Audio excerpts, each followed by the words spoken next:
nó có trong cái máu của mình rồi. Đấy. Dầu mà gọi là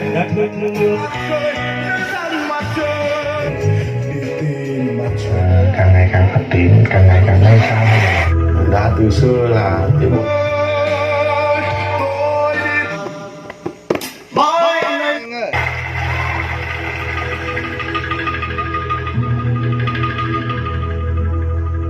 từ xưa là cái buôn làng chúng ta thì có cồng chiêng, có những cái lễ hội rất là đặc sắc. Kinh tế ngày xưa đời sống đồng bào còn khó khăn hơn bây giờ, là chỉ có phát nương làm bậy thôi. Nhưng mà về văn hóa âm nhạc dân gian này là cái phong trào rất là mạnh. Bây giờ nó không phải như ngày xưa. Giống như bài của Lê Nghi Sơn, bài voi không đuôi, chỉ còn những tiếng khóc, chỉ còn những tiếng gào thét của những con voi không đuôi, chỉ còn những ngôi nhà sàn bằng bê tông, chỉ còn những tượng mồ bằng bê tông vô hồn. Chỉ còn những ngôi nhà sàn bằng bê tông, chỉ còn những tượng nhà mồ bằng bê tông. Có nhiều buôn hiện nay là không còn bộ chiêng và không còn một cái kèn đinh năm như thế này, mà có những cái kèn này phải đến nhà tôi mượn. Còn rất ít những người mà biết sử dụng nhạc cụ của mình. Thậm chí cả vấn đề cái vật liệu mà chế tác một cái nhạc cụ như vậy hiện nay cũng khó rồi. Đó là một niềm tự hào. Kinh tế gia đình thì không phải là khá giả, kinh tế cũng khó khăn. Bố vẫn đi làm, ban ngày thì vẫn đi làm nông, lấy cái cày, đi hái cà. Được cái bố đam mê, bố giỏi mà. Mình không giỏi gì như bố.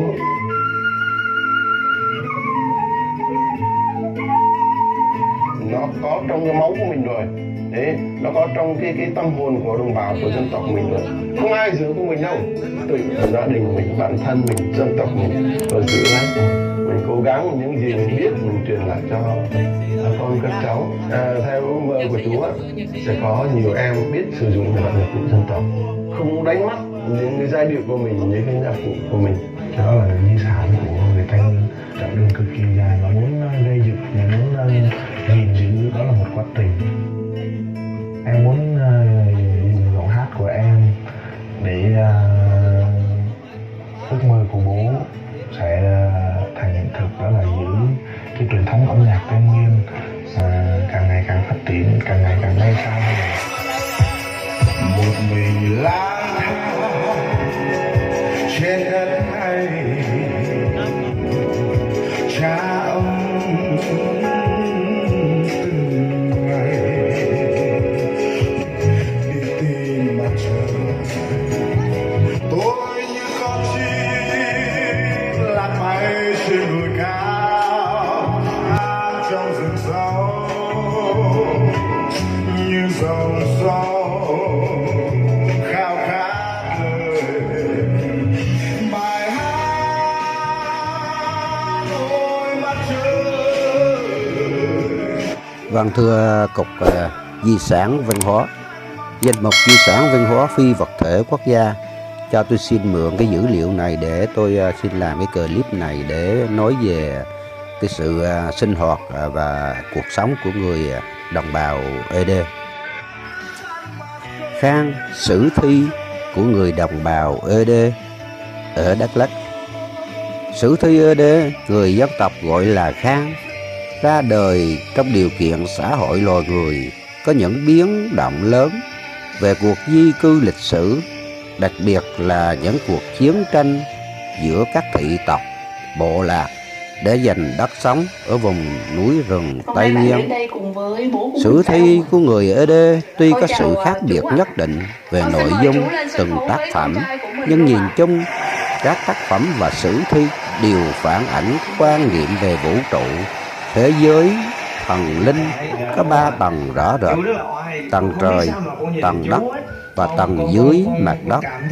Thế giới mà con người và thần linh gần gũi với nhau, phản ánh xã hội cổ đại của người ED, cuộc sống sinh hoạt của cộng đồng bình đẳng, giàu có, phản ảnh quyền lực gia đình mẫu hệ, đề cao vai trò người phụ nữ quản lý và bảo vệ hạnh phúc gia đình. thế hệ nối tiếp nhau. Hát kể sử thi người Ede là một sinh hoạt văn hóa đặc biệt. Trong đó, người hát kể có một vị trí quan trọng trong việc giữ gìn, sáng tác và diễn sướng, nhất là trong điều kiện chưa có chữ viết. Các tác phẩm chỉ lưu truyền bằng phương thức truyền miệng. Nội dung của hát kể sử thi chủ yếu là ca ngợi các anh hùng dân tộc, tôn vinh những người có công lao lập buôn làng, những người anh hùng có công lao bảo vệ cộng đồng thoát khỏi sự diệt vong, áp bức và xâm chiếm của các thế lực khác. Để sự cao trào, sáng tạo, mưu trí, tài giỏi, tinh thần đoàn kết, tương trợ lẫn nhau lúc khó khăn hoạn nạn, nêu cao chính nghĩa, phản kháng những điều trái với đạo lý. Tục lệ ca ngợi cái đẹp về sức mạnh, những hình ảnh lẫn tâm hồn, tình yêu đôi lứa, tình cảm gia đình, mong muốn chinh phục thiên nhiên để cuộc sống tốt đẹp hơn, miêu tả cuộc sống sinh hoạt, lao động bình thường, giản dị của buôn làng. Người Ede gọi là người hát kể sử thi là Bô Khan. Bô Khan có nghĩa là thầy, và chủ là người thạo việc. Khan là chuyện xưa. Người hát kể sử thi để bề dày trí thức dân gian để có thể diễn giải một cách tinh tế những nội dung và sắc thái của sử thi đó. Họ là những người có giọng hát vang khỏe, viết nhiều làn điệu của thể loại hát, nói lời nói vần, tại sao họ kêu là tro bư? cờ lên dê, để vận dụng cái phù hợp và hoàn cảnh của nhân vật trong tác phẩm, biết cách diễn bằng động tác, bằng nét mặt như diễn viên trên sân khấu. Để có được khả năng như vậy, người diễn sướng sử thi Ede ngoài ra năng khiếu bẩm sinh còn được trao truyền trong dòng tộc. Ngoài ra họ còn học ghi nhớ những tác phẩm sử thi khác. Từng người hát kể giỏi trong buôn, trong vùng. Không những thế, trong các quá trình diễn sướng sử thi, người hát còn sáng tạo thêm những đoạn chương cho phù hợp với dân tộc, với địa phương, nhất là phù hợp với phong tục tập quán của cộng đồng mình. Hơi hồi hộp lo lắng, nhưng mà vòng 2 nếu bạn may mắn vào được thì bạn phải xử lý. Ngôn ngữ diễn sướng sử thi gồm lời và nhạc kết hợp với nhau một cách nhuần nhuyễn và thống nhất. Về phần lời, sử thi Ede đều thể hiện một hình thức ngôn ngữ đặc biệt, lời nói vần, cờ lưu dê, từ dê. Trong diễn sướng, họ còn vận dụng các làn điệu dân ca của dân tộc của mình, như khi kể tạo nên nhịp điệu vừa có chất thơ vừa có chất nhạc. Trong hình thức ngôn ngữ đó, các câu chữ như một móc xích nối với các câu vần với nhau. Đây cũng là một yếu tố quan trọng để nghệ nhân có thể thuộc được tác phẩm dài hàng vạn câu. Sử thi Ede có thể hiện bằng hình thức hát kể về và lời. Người hát kể có thể dùng cả cử chỉ, nét mặt để diễn tả tính cách, hành động, nhân vật. Có lúc thể hiện theo tính cách kể chuyện, nhập tâm vào vai từng nhân vật một cách tự nhiên, giọng kể lúc trầm lúc bổng, khi vui vẻ, khi tức giận, khi tâm hồn nhân vật theo từng tình huống, để sáng tạo logic trong việc kết nối các sự kiện nội dung cốt truyện. Sử thi thường được hát kể về buổi tối sau ngày làm việc mệt nhọc, trong những buổi lễ hội của buôn làng. Người hát kể sử thi tùy theo điều kiện sức khỏe để ngồi hoặc nằm thể hiện. Người nghe cũng vậy, họ có thể ngồi hoặc nằm xung quanh để theo dõi. Sự hướng ứng hay thái độ biểu cảm của người nghe sẽ không tạo không khí, nguồn cảm hứng để người kể có thể diễn sướng sử thi một cách trọn vẹn hơn. Vào mùa lễ hội, các nông nhàn khoảng thời gian từ tháng 12 đến tháng 3, cuối mùa khô chuẩn bị bước vào mùa mưa, là mùa ăn năm uốn tháng của người Ede. Đây là một thời điểm tác phẩm sử thi được các cô Khan kể lại cho dân làng nghe trong không gian phù hợp, trong không gian nhà dài. Trong những ngày diễn ra các ca nhạc như lễ hội gia đình, ông chủ buôn thu được 100 gùi lúa trong một mùa rẫy, lễ cưới, lễ mừng thọ, lễ rước Corban.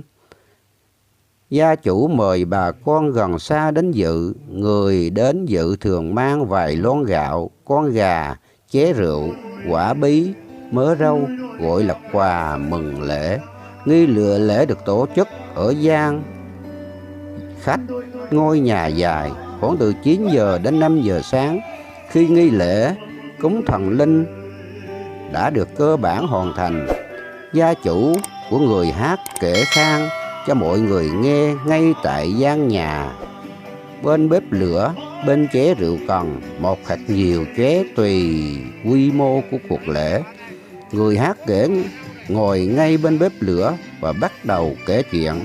Người nghe đông nên có khi phải ngồi ra ngồi phần sân của ngôi nhà, ngồi trời. Men rượu ở chừng mực nhất định tạo sự hưng phấn cho cả người hát lẫn người nghe. Trước khi bắt đầu, người hát kể cầm cần rượu, hít một hơi dài để xin phép tổ tiên, ông bà cho con cháu được hát sử thi. Sau đó cô ban mời rượu chủ buôn và người già trong làng, rồi nằm trên chiếc chiếu hoa trải sát bên bếp lửa gần cửa sổ hướng đông, một tay gác trên trán, mắt như vô giác, lúc nhắm lúc mở, đã tập trung trí nhớ nhằm thể hiện thật đầy đủ và sinh động.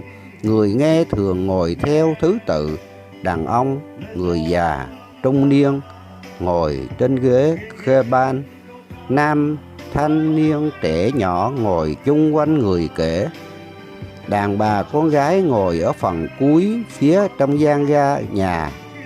Vào những đêm mùa khô, trời lạnh, bếp ở gian khách được đốt lửa ấm áp.